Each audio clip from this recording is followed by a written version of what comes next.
Hello all of you. मैं अभिषेक आप सभी का अपने YouTube channel diamond super study classes में स्वागत करता हूं।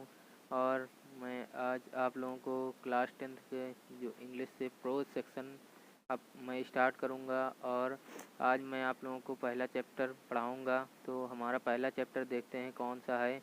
The enchanted pool. The enchanted pool मतलब होता है कि इंचांटेड मतलब होता है मायावी या फिर जादुई। पूल मतलब होता है तालाब, जादुई तालाब या फिर मायावी तालाब। और इसको लिखा है सिराज गोपालाचारी जी ने। इसको सिराज गोपालाचारी जी ने लिखा है। तो आइए हम लोग देखते हैं इस चैप्टर में क्या है। तो इसमें जो ये चैप्टर है इसमें युधिष्ठिर और उनके जो भाई हैं उनकी कहानी बताई गई है। तो वो लोग जंगल में मतलब घूम रहे होते हैं, मतलब उनका वनवास चल रहा होता है जंगल में, और उसी के बारे में यहाँ बताया गया है।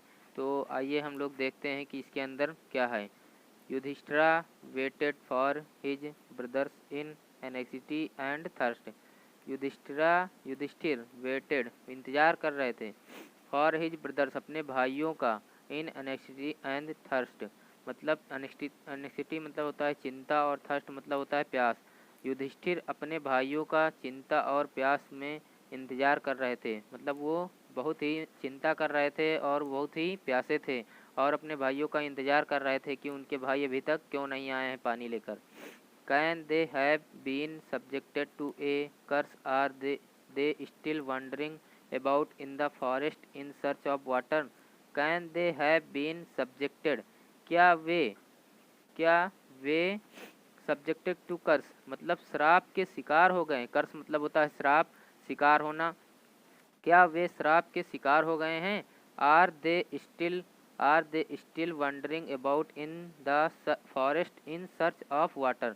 अथवा आर मतलब अथवा आर दे क्या वे, अथवा क्या वे स्टिल अभी तक वंडरिंग घूम रहे हैं, या मतलब घूम रहे हैं अबाउट इन द फॉरेस्ट जंगल में, इन सर्च ऑफ वाटर जल की तलाश में, पानी की तलाश में, क्या वे अभी तक जंगल में भटक रहे हैं या घूम रहे हैं। यहाँ पर फिर से कहते हैं कि युधिष्ठिर अपने भाइयों का चिंता और प्यास में इंतजार कर रहे थे, और वो सोच रहे थे कि क्या मेरे जो भाई हैं वे किसी श्राप का शिकार हो गए हैं जो अभी तक नहीं आए हैं, या फिर क्या वे अभी तक भ्रमण कर रहे हैं या घूम रहे हैं, तलाश कर रहे हैं पानी की तलाश कर रहे हैं अभी तक जंगल में। इसीलिए यहाँ पर वो जो युधिष्ठिर थे बहुत ही चिंतित हो रहे थे। आगे देखते हैं। Can they have fainted or died of thirst. Can they have क्या वे फेंटेड मूर्छित हो गए हैं, फेंटेड मतलब मूर्छित होना, आर डाइड अथवा मर गए हैं, ऑफ थर्स्ट प्यास के कारण, अथवा क्या वे फेंटेड मूर्छित हो गए हैं, अथवा क्या वे प्यास से मर गए हैं। Unable to bear these thoughts. Bear मतलब होता है सहना, अनेबल मतलब अयोग्य या फिर न सहने की क्षमता। दीज थॉट्स ऐसे विचारों को ना सहन कर कर, बियर मतलब होता है सहन करना, ना सहन कर कर करके, and driven by an overpowering thirst, और driven by an overpowering thirst और बहुत ज़्यादा प्यास के कारण, वे भी चल दिए। He gave up waiting and started out to look for his brothers and the pool, hoping that he might find them.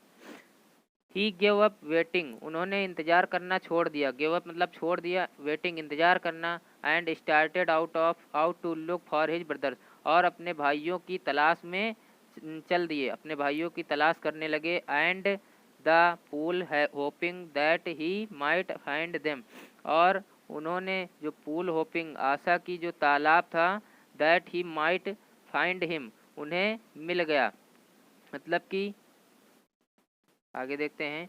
Yudhishthira proceed in the direction his brothers had taken and kept on walking through tracks full of wild bear and spotted deer and big forest birds till he came upon a beautiful green meadow। देखिए यहाँ तक, और around a pool of clean water. फिर से यहाँ पर मैं आपको बताता हूँ। Yudhishthira proceeded in the direction, Yudhishthir उसी दिशा में गए, उसी दिशा में चल दिए, डायरेक्शन मतलब तो दिशा, हिज ब्रदर्स हैड टेकन, जिस दिशा में उनके भाई गए थे, and kept on walking through, और वो मतलब भ्रमण करते हुए सोच रहे थे, वॉकिंग थ्रू भ्रमण करते हुए सोच रहे थे, ट्रैक्स फुल ऑफ वाइल्ड, जो ट्रैक्स मतलब होता है, जो ट्रैक्स मतलब उनका जो यात्रा थी, जो उनका जो रास्ता था, फुल ऑफ वाइल्ड बियर, भरा हुआ था किससे, वाइल्ड बियर, वाइल्ड बियर मतलब होता है जंगली भालुओं से, एंड स्पॉटेड डियर, और जंगली हिरन से भरा हुआ था, मतलब यहाँ पर हिरन नहीं, एंड बिग फॉरेस्ट बर्ड्स मतलब और बड़े जंगली पक्षी जो मिले उनको, till he came upon a beautiful green मीडो, तब ही केम वह पहुँच गए, अपॉन ए ब्यूटीफुल ग्रीन मीडो वहाँ पहुँच गए जहाँ पर एक सुंदर ग्रीन हरा मीडो, मतलब मीडो होता है चारागाह, लेकिन यहाँ पर एक सुंदर मैदान था जो घास से भरा हुआ था, around a pool of clean water, उसके चारों तरफ मतलब कि अराउंड ए पोल, एक तालाब के चारों तरफ ऑफ क्लीन वाटर, जिसमें स्वच्छ जल भरा हुआ था, तो अराउंड मतलब कि यहाँ पर जो तालाब है वो बीच में है, उसके चारों तरफ हरी हरी घास लगी हुई है, वहाँ पर युधिष्ठिर पहुँच गए हैं।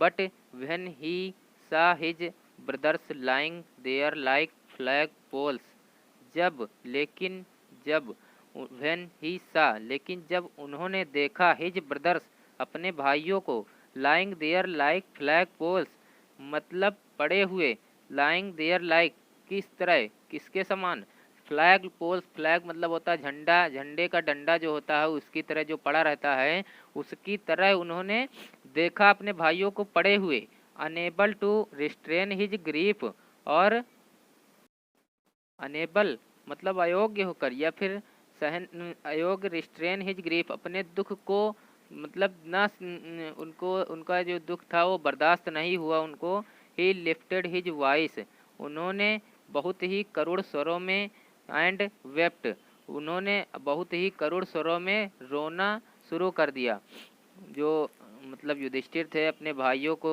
जैसे ही उन्होंने मृत देखा तो उन्होंने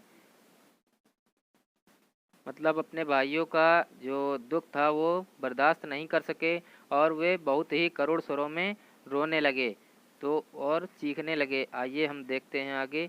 ही touched the faces of Bhima and arjuna, उन्होंने टच छुआ, द फेसेस चेहरों को, ऑफ भीमा एंड अर्जुना भीम और अर्जुन के चेहरों को उन्होंने छुआ, एज दे ले सो स्टिल एंड साइलेंट, जो वे एज जैसे वे ले पड़े हुए थे, सो बहुत ही ज़्यादा स्टिल मतलब एंड साइलेंट, वे कैसे पड़े हुए थे, एकदम शांत पड़े हुए थे, मतलब वे कुछ भी कर नहीं रहे थे, कुछ भी कोई गतिविधि नहीं कर रहे थे, एकदम वो शांत पड़े हुए थे, एंड मॉड और एकदम ऐसा लग रहा था, मॉड मतलब होता है बिलाप करना, ऐसा लग रहा था वे एकदम शांत है, उनका चेहरा उतरा हुआ है, मतलब वे बिलाप कर रहे हैं। Was this to be the end of all our woes, was this to be, was this to be the end, यह तो अब हमारा अंत था, ऑफ आवर ऑल आवर वो, जो हमने जो कसम खाई थी, जो ये मतलब वनवास करने का जो कसम खाया था, वो अब हमारा तो वो अंत आने वाला था उस चीज़ के लिए। Just when our exile is about to end, just when जैसे तुरंत ही जब आवर एग्जाइल जब हमारा क्या, एग्जाइल मतलब होता है वनवास, इज अबाउट टू एंड मतलब समाप्त होना, जब हमारा वनवास समाप्त होने वाला था और हम लोगों ने जो अंत में कसम खाई थी, तो बताइए हम लोगों का मतलब वो जो युधिष्ठिर थे वो बहुत ही ज़्यादा परेशान हो गए, वो विलाप कर रहे हैं कि हम लोगों ने जो कसम खाई थी, बताओ हम लोगों ने वनवास इतने दिन झेला और अब हमारा वनवास का अंत आने वाला था और तुम लोग मूर्छित हो गए हो, मर गए हो, you have been taken away, और तुम लोग क्या हो गए हो, ये तुम लोग क्या कर लिए हो, when even the gods have forsaken me in my misfortune, even the gods यद्यपि भगवान have forsaken me in my misfortune, यद्यपि भगवान forsaken इवन यद्यपि भगवान मुझे ऐसी बदनसीबी क्यों दे रहा है, मुझे ऐसा मतलब मेरा भाग में ऐसे क्यों लिख दिया मेरे भगवान, मतलब भगवान ने, यहाँ यही कहा गया है। As he looked at their mighty limbs, जैसे ही उसने देखा at at their mighty limbs, उनकी शक्तिशाली भुजाओं को, लिम्स मतलब भुजाएं, उनकी शक्तिशाली भुजाओं को, नाउ सो हेल्पलेस, जो अब क्या हैं, असहाय पड़ी थी। हेल्पलेस मतलब असहाय पड़ी थी। He sadly wondered, he sadly wondered who could have been powerful enough to kill them, उन्होंने बहुत ही आश्चर्य से कहा, who could have been powerful, कौन इतना ज़्यादा शक्तिशाली हो सकता है, इनफ टू किल देम, जो इन्हें मार सकता है, इतना ज़्यादा कौन शक्तिशाली हो सकता है जो इन्हें मार सकता है। Then he too descended into pool drawn, तब वे भी, जो वह भी, टू मतलब भी, डिसेंडेड आकर्षित हुए, इनटू पूल तालाब की तरफ वे भी आकर्षित हुए, drawn to the water by an overpowering thirst, और ड्रॉन उतर गए, टू द वाटर जल में, बाय एन ओवरपावरिंग थर्स्ट बहुत ही ज़्यादा प्यास के कारण वे जल में उतर गए। At once the voice without form warned, at once इतने में ही, तुरंत, द वॉइस एक आवाज़, विदाउट फॉर्म वार्ड बिना दिखाई देने वाली एक आवाज़ ने उन्हें चेतावनी दी। मतलब कि वो जो आवाज़ थी वो दिखाई नहीं दे रही थी, उसका कोई शरीर नहीं था, आकार नहीं था, और उसने उसको चेतावनी दी युधिष्ठिर को। योर ब्रदर्स डाइड, तुम्हारे भाई मारे गए हैं, तुम्हारे भाई मारे जा चुके हैं। Because they did not heed my words, because they क्योंकि उन्होंने, डिड नॉट हीड नहीं सुना था, क्योंकि उन्होंने नहीं सुना था, माई वर्ड्स मेरे शब्दों को, तुम्हारे भाई मारे जा चुके हैं क्योंकि उन्होंने मेरे शब्दों को नहीं सुना था। They try to drink water without answering my question, उन्होंने प्रयास किया है, टू ड्रिंक वाटर पानी पीने का, विदाउट आंसरिंग माई क्वेश्चन मेरे सवालों का जवाब देने के दिए बिना उन्होंने पानी पीने का प्रयास किया है। डू नॉट फॉलो देम, तुम भी उनका अनुसरण मत करना, डू नॉट फॉलो देम, तुम भी उनका अनुसरण मत करना, फॉलो मतलब अनुसरण करना। आंसर माई क्वेश्चन फर्स्ट, पहले जवाब दो, माई क्वेश्चन मेरे सवालों का, फर्स्ट पहले मेरे सवालों का जवाब दो, and then you can quench your thirst, और तब यू क्वेंच तुम बुझा सकते हो, क्वेंच मतलब बुझाना, योर थर्स्ट अपनी प्यास, तब तुम अपनी प्यास बुझा सकते हो। This pool belongs to me, यह तालाब मुझसे संबंधित है, यह तालाब मुझसे संबंधित है। It did not take Yudhishthira a moment to understand that these could be none other. It did not take, नहीं लगा युधिष्ठिर को, मतलब युधिष्ठिर को समझने में, अंडरस्टैंड समझने में, ए मोमेंट एक भी क्षण नहीं लगा, युधिष्ठिर को समझने में एक भी क्षण नहीं लगा, that these could be none other, कि यह कोई और नहीं हो सकता, नन अदर कोई और नहीं हो सकता है, देन द वर्ड्स ऑफ ए यक्ष, ये जो शब्द हैं ऑफ ए यक्ष, यक्ष के हैं। उन्होंने मतलब ज़्यादा टाइम नहीं लिया कि ये शब्द किसके हैं। And guessed what had happened to his brothers, और उन्होंने अनुमान लगा लिया, गेस्ट मतलब अनुमान लगा लिया, व्हाट हैड हैपेंड क्या घटित हुआ होगा, टू हिज ब्रदर्स उनके भाइयों के साथ, उनके भाइयों के साथ क्या घटित हुआ होगा, उन्होंने अनुमान लगा लिया। युधिष्ठिर को एक भी क्षण नहीं लगा समझने में कि ये शब्द किसके हैं, उन्होंने तुरंत पता लगा लिया ये शब्द यक्ष के हैं, और उन्होंने तुरंत अनुमान लगा लिया कि उनके भाइयों के साथ क्या हुआ होगा।